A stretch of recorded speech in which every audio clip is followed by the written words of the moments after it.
अस्सलाम वालेकुम dear viewers और अजीज दिबा कराम। अद्वियात के नुस्खे हमने अपने चैनल पर बेशुमार शेयर किए हैं, लेकिन बीच में बहुत अच्छे अच्छे और कामयाब तरीन गज़ाई इलाज के टोटके या गज़ाई इलाज के फार्मूले भी जो है वो आते हैं, जो कि उस्ताद कराम के मुजर्रब होते हैं। तो ये नुस्खा जनाब एजा हकीम शाकर अवान साहब ने सऊदी अरब से ये एक गज़ाई नुस्खा है। और आयरन की कमी के लिए, जो जिस्म में फुलाद की कमी हो जाती है, जिसकी अलामत यह है कि हाथ पाँव ठंडे रहते हैं, और गो के मई या जून जुलाई का महीना भी हो तो मरीज़ के हाथ पाँव गर्म नहीं होते, ठंडे रहते हैं।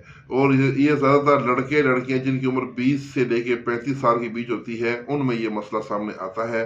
वैसे तो ये किसी भी उम्र में मसला हो सकता है, लेकिन मैंने जो तजर्बा किया है मैं वो बयान कर रहा हूँ। और उनमें 95% मरीज़ जो हैं वो मजलूक होते हैं, जो कसरत से झलक लगाते हैं, ख़ास कर खड़े होकर अंजार करना, यानी अंजार के वक्त टांगों का सीधा होना, और उससे मनी की मिकदार ज़्यादा खारिज होती है, जिससे आयरन की कमी हो जाती है और कमर का दर्द भी शुरू हो जाता है। बहरहाल किसी भी वजह से आयरन की कमी हो जाए तो इंशाअल्लाह 3 हफ्ते इस्तेमाल करने से हमेशा के लिए ये कमी पूरी हो जाती है।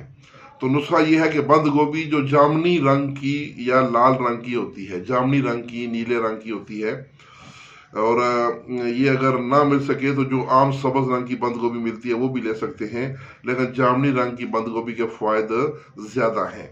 तो 100 या 150 ग्राम सलाद के पत्ते, जामनी गोभी 100 से 150 ग्राम, सलाद के पत्ते तकरीबन 70 से 80 ग्राम, और दरमियाना साइज़ की शिमला मिर्च 1 अदद, और टमाटर छिलके समेत 1 अदद, और लहसुन के जोए यानी तुरियाँ 2 अदद।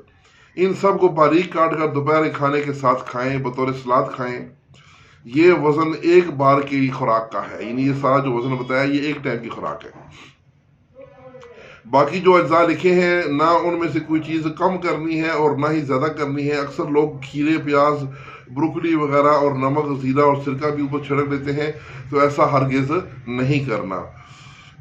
फुलाद की कमी के लिए यही फार्मूला है जो आपको बताया, और इसके इस्तेमाल के बाद कम से कम 1.5 घंटा तक पानी नहीं पीना।